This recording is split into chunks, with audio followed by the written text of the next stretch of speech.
Tout le monde est un esclave au sens spirituel du terme. Nous sommes soit esclaves du péché, ce qui est notre état naturel, soit esclaves du Christ. Les auteurs du Nouveau Testament ont volontairement déclaré leur statut d'esclave du Christ. Paul commence sa lettre aux Romains en se qualifiant d'esclave de Jésus-Christ. Romains 1:1.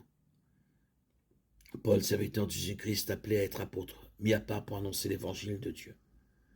Et sa lettre à Tite en se qualifiant d'esclave de Dieu, Tite 1:1. Jacques commence son épître de la même manière. Jacques, esclave de Dieu et du Seigneur Jésus-Christ.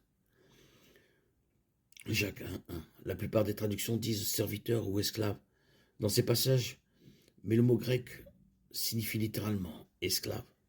Dans Jean 8:34, Jésus dit aux pharisiens incrédules, en vérité, je vous le dis, quiconque commet le péché est esclave du péché.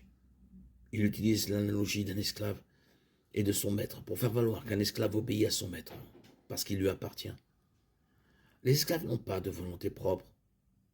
Ils sont littéralement esclaves de leur maître. Lorsque le péché est notre maître, nous sommes incapables de lui résister.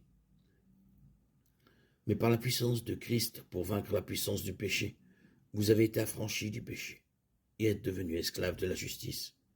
Romains 6:18. Une fois que nous venons à Christ dans la repentance et recevons le pardon de nos péchés, nous sommes habilités par le Saint-Esprit qui vient vivre en nous. C'est par sa puissance que nous sommes capables de résister au péché et de devenir esclaves de la justice. Les disciples de Jésus lui appartiennent et veulent faire des choses qui lui plaisent. Cela signifie que les enfants de Dieu lui obéissent et vivent libres du péché habituel.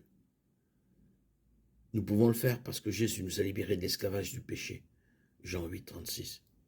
Et ainsi, nous ne sommes plus sous la peine de mort et de séparation d'avec Dieu.